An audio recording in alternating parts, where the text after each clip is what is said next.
Hello everyone, I'm Kristen Padula and this is Aria Padula, and today we're going to be talking about sudden infant death syndrome, also known as SIDS. Raising awareness for SIDS is very important and is a topic that early educators and all new parents should be made fully aware of. SIDS refers to the unexplained death of an infant under 12 months of age and often does not have a known cause or even after a complete investigation. According to the National Institute of Child Health and Human Development, approximately 90% of SIDS deaths occur before 6 months of age, and 72% of those deaths occur between 1 and 4 months of age. SIDS is not predictable. It is a sudden and silent medical disorder that can happen to a seemingly healthy baby. SIDS is more likely to occur while the infant is sleeping. Therefore, there are many preventative measures that you can take to reduce the chance of SIDS. First, it is important to follow the ABCs of safe sleep. A. Your baby should always sleep alone. They should never crib share with another infant or child and should not share a bed with an adult. However, placing the crib or bassinet in the same room as an adult has been shown to reduce the risk of SIDS. B. Your baby should always sleep on their back, both during nap time and bedtime.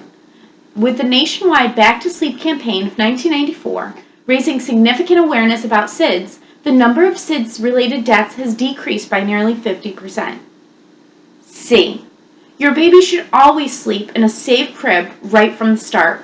Pillows, thick blankets and bumpers, positioning wedges, and stuffed toys should all be removed before putting your baby in the crib to sleep.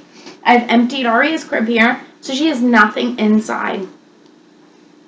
The crib should have a firm mattress that fits snugly in an approved crib and should be covered with a tight-fitting sheet, just like this one. A soda can should not be able to fit between the bars either. During the winter months, your child may need a blanket, and therefore you may cover them with a thin blanket. However, this blanket must be tucked under the mattress and should not come higher than their shoulders. Others may use a blanket sleeper just like this one. It's also known as a sleep sack, and they come in cotton and fleece. The fleece are mostly used during the winter and the cotton are used during the summer. Aria does love sleeping in this, so we prefer this over a blanket. Other ways to reduce the risk of SIDS include allowing the infant to use a pacifier during nap time and at bedtime, but this should only be done after breastfeeding has been established if the mother chooses to breastfeed. Aria loves to use her pacifier, and she does use it to help her sleep. We introduced the pacifier at about 6 weeks of age. We should also make sure that the room temperature remains between 68 and 72 degrees Fahrenheit, and this makes sure that the baby does not overheat while sleeping. The baby should be warm, but should not be sweating or hot to the touch. Avoid exposure to air pollutants and secondhand smoke, and encourage breastfeeding for as long as possible because breast milk protects the infant against SIDS. Additionally, even though SIDS is unpredictable, we need to make sure that we schedule and go to every wellness checkup with your pediatrician. And encourage multiple times during the day for tummy time.